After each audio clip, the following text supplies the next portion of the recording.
Udako egun sentibareak ilundurak desagertarazten ditu.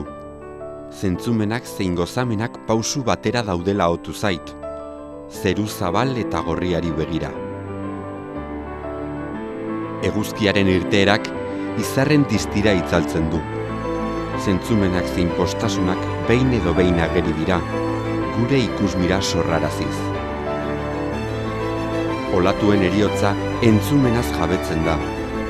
Gure oroimenek arima berpizten dute beste zentzumenekin batera.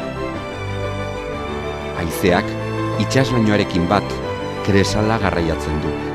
Nire gorputza zeharkatzean usaimena bizitzen du, ukimenaz baliatuz. Eta zentzumenen nahasteak gozamena sortzen du. Orduan konturatzen naiz, denbora zein azkar doa.